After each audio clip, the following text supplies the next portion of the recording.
Hi, everybody. Welcome to English Digest. I'm Tom. Hi, I'm Stephanie. It is our history unit for the month of February.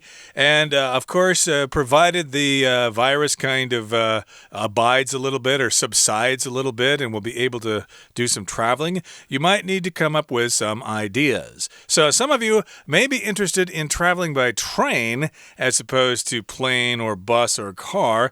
And one particular journey you might consider is to ride on the Trans-Siberian Railway. I don't think it's my first choice of vacation spots, that's for sure. When we were growing up, Siberia just seemed like the farthest place away, and it was very barren, not a lot of trees, really cold. But this is where this particular railroad or railway is located, is in Siberia, and it goes across quite a long stretch of land. We're going to find out more about this particular railway. But first, guys, as we always do, we're going to read through today's lesson.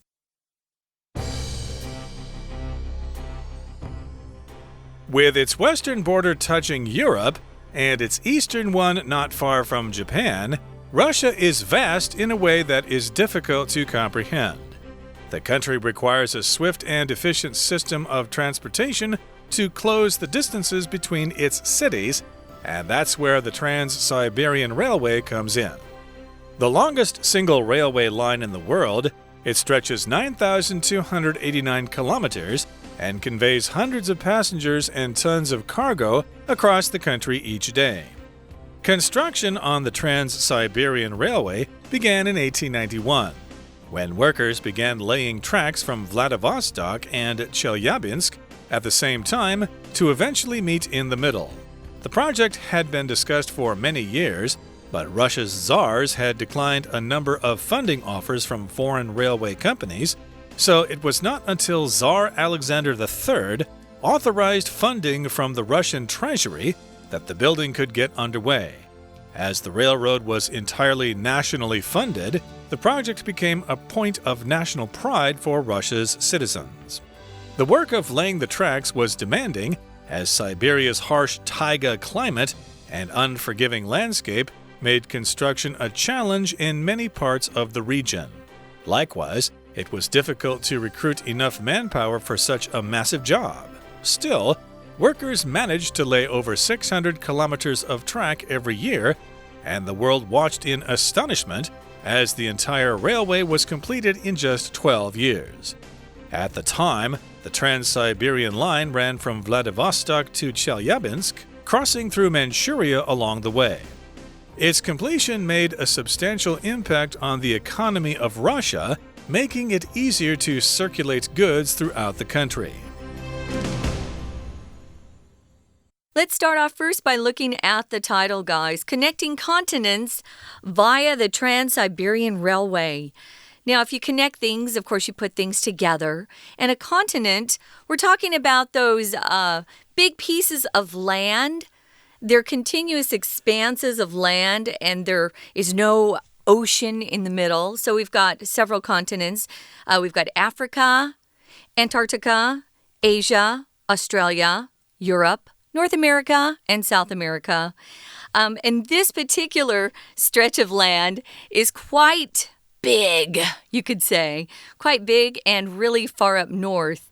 Via or via, you can pronounce that word both ways. It just means through or to. Here we're talking about this amazing Trans-Siberian Railway. Now, trans, you know this prefix because you've seen it in words like transportation. It means, the prefix itself means something like across or beyond or through, and you'll see it in a lot of our words.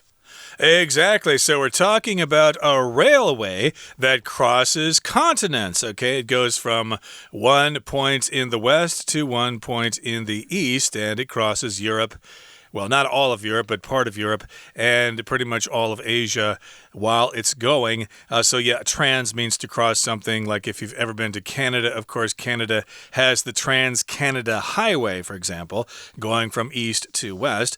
But again, this particular railway is connecting continents. Let's find out more about it here in the first paragraph. It says, with its western border touching Europe and its eastern one not far from Japan, Russia is vast in a way that is difficult to comprehend. So we've got a couple of ideas here. The western border of this place touches Europe, and the eastern one is not far from Japan. So as a result of this, Russia could be considered a vast country in a way that is difficult to comprehend. So here we've got the word comprehend, which means to basically wrap your mind around something, to understand something, to grasp it mentally. Okay, so yeah, how big is Russia? Ooh, it's hard to comprehend. It's just huge. Or by extension, you could say, how big is the galaxy? Or how big is the universe? Oh, it's just too vast to comprehend.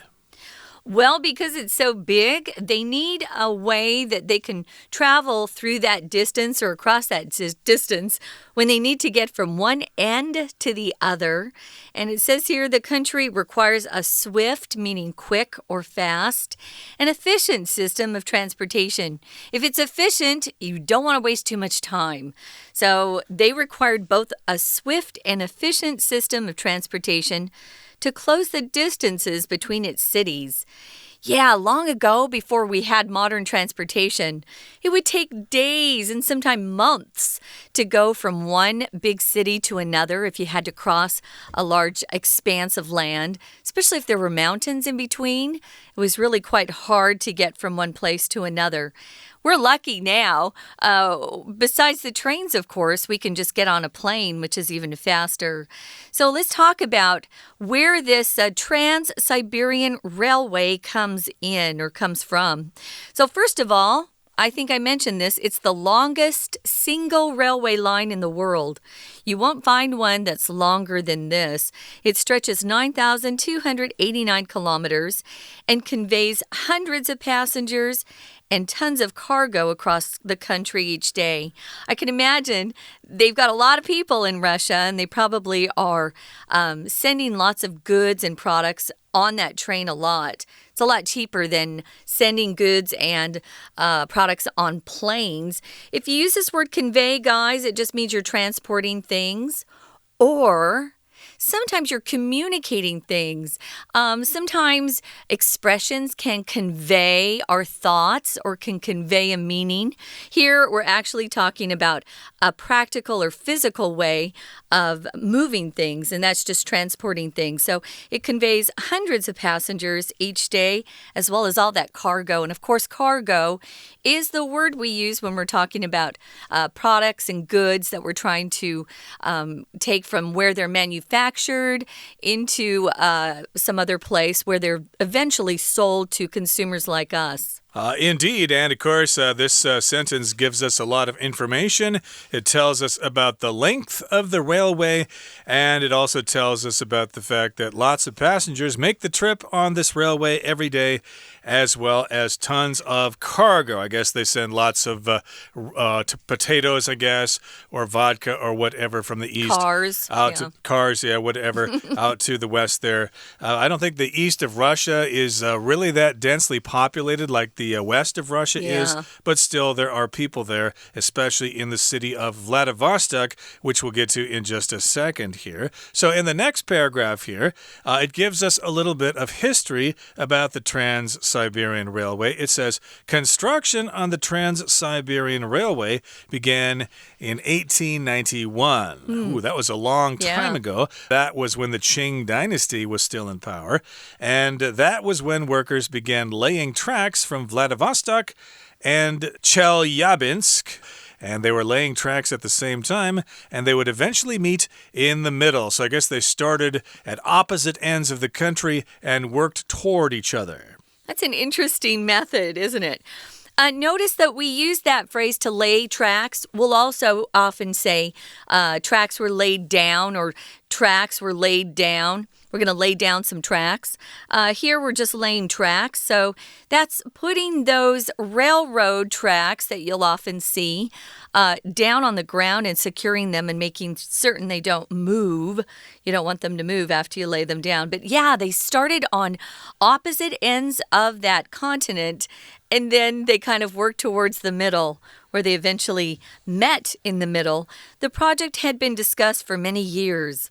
But Russia's czars had declined a number of funding offers from foreign railway companies. I'm not surprised.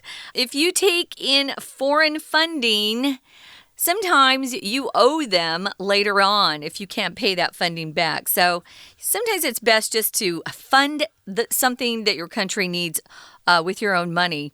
Tsar is the word that they used for the leader in Russia before the communists took over. And they were just ruled by the dictators after that. So they were considered royalty in Russia. And, of course, one of them here, notice that the Tsar is spelled T-S-A-R. I've also seen it spelled C-Z-A-R. It's a Russian word, so it's really not an exact interpretation or spelling, I think. It's kind of like pinyin in Chinese. Exactly. I've heard the word czar. I guess you could pronounce this as Tsar, basically a king or a leader or an emperor of Russia. They're gone now. They were all killed off. And, of course, the czars were very wise there. They said, nope, we're going to build this ourselves. Lots of foreign railway companies offered to fund the project, like China does in African countries. They fund railways there. But in this particular case, Tsar Alexander III authorized funding from the Russian treasury itself, and then the building could get underway. So this Tsar here, Alexander III, he authorized funding. If we authorize something, that means you have the power to approve of something. So yes, he gave special permission to use money from the Russian treasury, and then that money would be used to build the Trans-Siberian Railway, and building could commence. It could get underway. It could begin. Yeah, that word underway, guys, just does mean, as Tom just said, begin. We use it to talk about projects or specific things like maybe a doctor is going to perform an operation. Well, the surgery is underway, or the meeting's already underway, which just means it's already begun. So it's begun already, and we use it again for special things like a project, an activity, some sort of process. So our program is underway, as you know. We're going to take a quick break right now, guys, and then we'll be back to continue talking about this Trans-Siberian Railway. 听众朋友大家好，我是安娜。我们今明2天要带大家到 Russia 去看什么呢？看他们感到骄傲的西伯利亚铁路 Trans-Siberian Railway。像今天我们会先介绍一下西伯利亚铁路嘛，然后它的过去的历史大概什么时候开始建的，还有当时有什么困难。第一段的第一句当中啊，其实有一个 with 开头，只要看到 with 开头，这个 with 本身就是介系词，不管是随着或是表示原因，或者是用什么东西，它就是一个介系词。所以在这句话当中，你有没有注意到后面有一个动词 touching， 这个动词会变成动词 ing。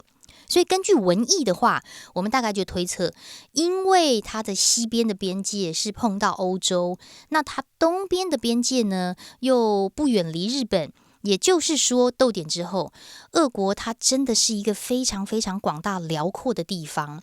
在句子最后面有一个关系子句，先行词是 away， 一种方式。那么关系子句从 that 一直到句尾的地方，这种方式是真的很难 comprehend， 很难理解的。俄国真的很大，然后呢，左右两边离得很远，也就是说，这个国家真的是需要一个 swift 很快速 efficient 很高效的一个交通系统，可以缩短城市之间的距离。我们注意一下一个动词 close， 在这里是把距离拉近的意思。那么就是因为需要这样子一个交通系统，这就是西伯利亚铁路切入的地方。在第二句最后面，我们看一下 where That's where 这里的 where 是个复合关代哦。所谓的复合关代就是复合就表示把先行词包进去，所以 that's 后面我们没有看到先行词。那么把先行词包进去之后呢，它本身还是一个关系词嘛，所以其实这里的 where 你可以把它写上等于 the place that， 这就是那个地方，哪个地方 the place that the Trans-Siberian Railway comes in。 所以其实从 that一直到句尾的地方，也就是句子当中 where 后面的 the 到句尾的地方才是完整的关系子句。接下来我们来看到第二段哦，什么时候开始建设的呢？是在西元1891年的时候开始建设。在第一句话当中，我们要特别把1891画起来，因为它是一个先行词，逗点之后的 when 到句尾是个补充说明的关系子句。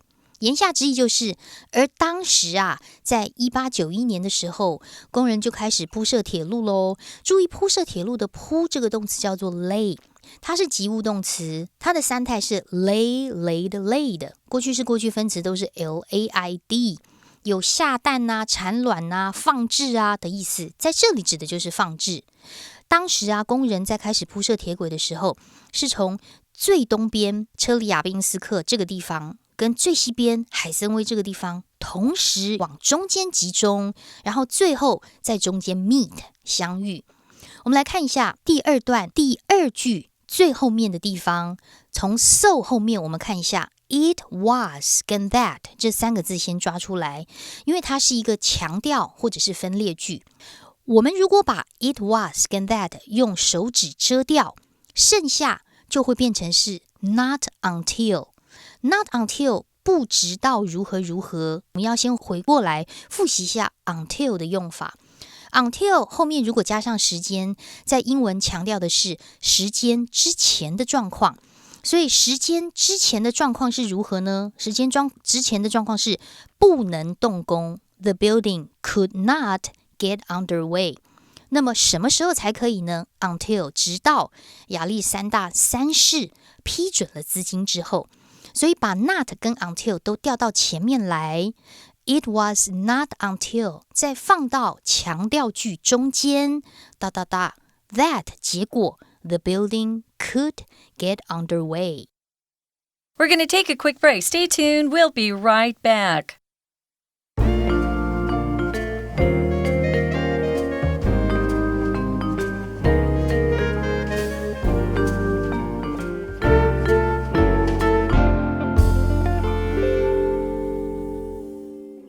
Okay, let's continue with our lesson. We're talking about the Trans-Siberian Railway. And in the first part of our lesson today, we told you a little bit about it, that this railway is the longest in the world. And, of course, hundreds of passengers are transported on this railway every day, along with lots of cargo. And we also talked about the construction of the project. It began in 1891. And they were kind of building toward the middle there. They started on the east and west sides of the country and started building toward each other. And lots of foreign railway companies offered to lend them money, but the Russians said no. The Tsar authorized funding from the Russian treasury, and building commenced. It got underway, and as the railroad was entirely nationally funded, the project became a point of national pride for Russia's citizens. So yes, they were very proud. We built this all ourselves. We did not rely on the United States or England or China or Japan or whoever. We did it all ourselves, and so that, of course, is a point of national pride for Russians. Now, moving on to the next paragraph here, it says, the work of laying the tracks was demanding, as Siberia's harsh taiga climate and unforgiving landscape made construction a challenge in many parts of the region. Okay, so if you describe something as being demanding, that means it is very challenging and it is very difficult. Perhaps you have a job and it's quite demanding. You have to work long hours, or you have to have almost perfect work. Maybe you're in the medical field. You want to be as accurate as possible if you're working with people's lives that way. Or maybe you have a boss that's very demanding. It's just very difficult or challenging, as Tom said. So the work of laying the tracks was demanding. It was tough. They're in a tough climate. Here we've got Siberia's harsh taiga climate. I'll be honest, I didn't know what taiga was, and I had to look it up. Taiga is a type of land that is sometimes swampy, but there are a lot of conifer trees in that area, but it's very, very far north. And it's a type of land that you can find in Siberia, actually. Yeah, it's a tough place to live and work, I would imagine, especially back then. When they first started, there weren't a lot of modern conveniences, as you know, at the turn of the century. Remember, they started in 1891. So it was a demanding job, a demanding climate, and unforgiving landscape made construction a challenge in many parts of the region. Yeah, you didn't have any opportunities to kind of mess up. You had to get it right and move on quickly, I'm sure. Unforgiving, right? I guess that means that if they made a mistake, hey, they made a mistake and they can't correct it, or at least it's very difficult really hard, to correct the mistake. Yeah, so yeah, it was very difficult to lay the tracks there. And of course, lots of the region had this taiga climate, as Stephanie just told us about. And likewise, at the same time, it was difficult to recruit enough manpower for such a massive job. So likewise, equally, it was difficult, it was challenging to build the railway, and at the same time, also, it was challenging to find people to work on the railway, or at least work on the construction of the railway. They could not recruit enough manpower, or at least it was difficult to find people willing to work in those harsh conditions. So if you're looking for people to work for you, we use the word recruit. I'm opening a new company. I need to recruit some new employees. Basically, I need to find some new employees. I need to hire them. We often see the word recruit when we talk about the military. We do. We had a recruitment officer in my last company, and once a year, especially around graduation time, this person would visit the campuses of some of the best colleges in America and, pitch our company, just telling the students there how great it would be for them to work for our company. And that was a recruitment week. And it was quite a busy time for everyone in the company. We were all trying to put our best selves forward. We wanted the best people to want to work for our company. So yeah, recruit is used if you want to hire people, especially if you're looking, as the military does, for new men and women to join the Army or Navy or Air Force. So you're recruiting manpower for such a massive job. Yeah, it would have been tough. I wouldn't have wanted to lay down track in Siberia, I'll be honest. This isn't my kind of job. Still, workers managed to lay over 600 kilometers of track every year. So they worked very quickly, and I guess they found enough people who were willing to work in such a challenging environment. So the world watched in astonishment as the entire railway was completed in just 12 years. I'm not completely surprised because when the Russians put their minds to something, they really are quite successful. So I'm not completely astonished, as it says here. But it is a lot of railway to put down, a lot of track to lay down in just 12 years. Astonishment here is a noun, and we use it when we're describing something where there's a lot of great surprise and just really amazement at something. So there was astonishment or watched in amazement, you could also say, as that entire railway was completed in 12 years. And a more common use of this word is to be astonished by something. For example, I could say, I was astonished when you called the boss all those names. You could have been fired right there. I was so astonished. I was so surprised that you actually did that. But here in this sentence, we're using the word in its noun form, astonishment. And they watched in astonishment. Notice that. With that preposition in, okay? Yeah. You could use that in other places. I was watching watching in surprise, for Watching example. in amazement, what in I just amazement, used, yeah. exactly. When I was watching the circus, for example, I watched in amazement. But here, of course, they watched in astonishment. They were very surprised.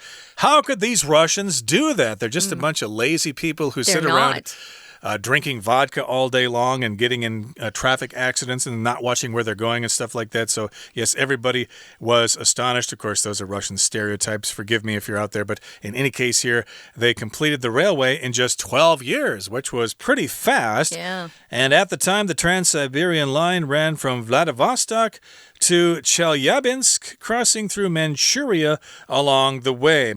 So its completion made a substantial impact on the economy of Russia, making it easier to circulate goods throughout the country.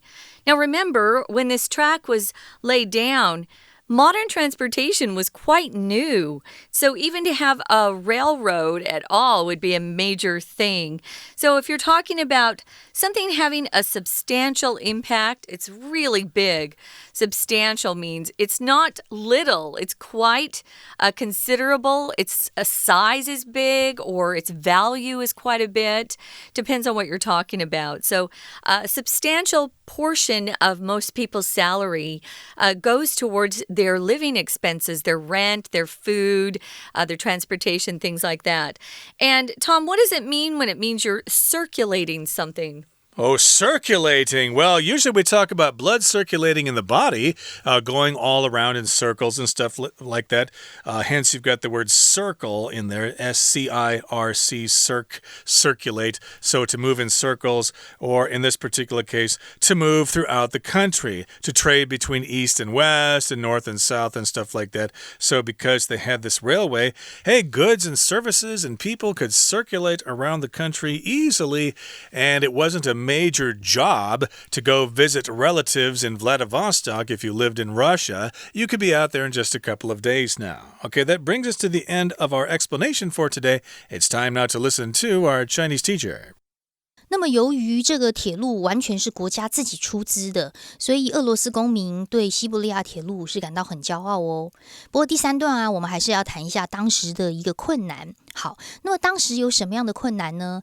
因为西伯利亚当时的就俄国到目前为止一直都以来，它的天候都是非常的严酷的，所以第一个困难就是因为天候严酷，然后地形很恶劣，所以这是第一个困难。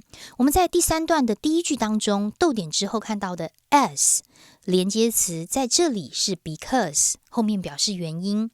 那么在第二句当中呢，因为还有另外一个困难，招募不到足够的人力，很困难，这是第二个困难，所以在第一句跟第二句中间注意一下它的转成词语叫做 likewise。likewise 指的是同样的方向，中文就直接简称同样的。